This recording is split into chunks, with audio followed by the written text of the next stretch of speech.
All right, so let's figure out how to tie that double Windsor. So why would you need a double Windsor? Well, there's two types of collars. Well, there's many types of collars for your shirts, but there's two main ones.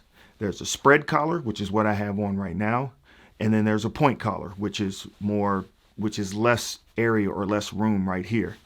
A spread collar, which spreads, leaves a lot of room underneath the collar, so you need a lot more tie to fill up that area to make it look proportional.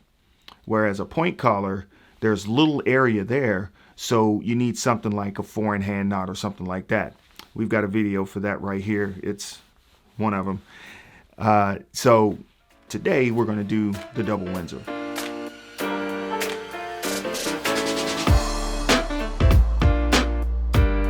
All right, so the first thing that we want to do is we want to take the fat end that's in my dominant hand, my right hand, and we want to pull that down until the shallow end is about 1.5 buttons down. The reason why we do that is so that the fat end of the tie, once we're done tying, hangs low enough to be presentable. If you're wearing this underneath a sweater or under a vest and it's coming up to about right here, doesn't matter. You can have it as short or fat as you want. But if you want it to be presentable, like underneath a suit jacket or something like that, you want to bring it up.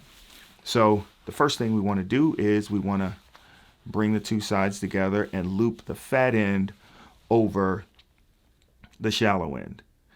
Then we want to bring the fat end through the hole and create the first half of the triangle underneath. Right? The next thing that we want to do is we want to run the fat end underneath to where you can see the back half of it right here, and then run that through the hole right here. So now what you're starting to see is you're starting to see both sides of the triangle, the underneath triangle starting to form, right? At this point, it's time to put it together. So we want to bring the fat end over top. And as soon as we do that, we want to put our finger right here on top of the knot underneath what we just threw over, so that we can bring the fat end underneath and then take it and put it where your finger is and put it through that hole. All right. So as soon as you bring that hole down, you're good. Now, if you want to tighten the tie up, you just bring it down. You bring the fat end down, and that tightens it up. If you want to bring it up closer to your neck, you grab the shallow end or the skinny end and grab the knot and bring it up. Now, right here, to get the V on the knot, you want to grab both ends and you want to pull out. And you see how it's creating that V? And now it's all about adjustments.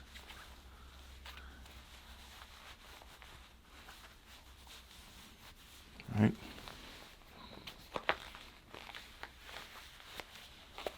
We bring the collar down.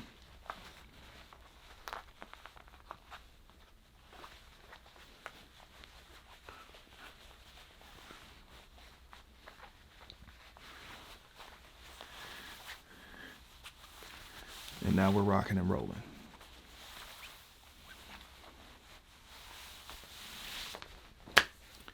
And that right there is a double Windsor.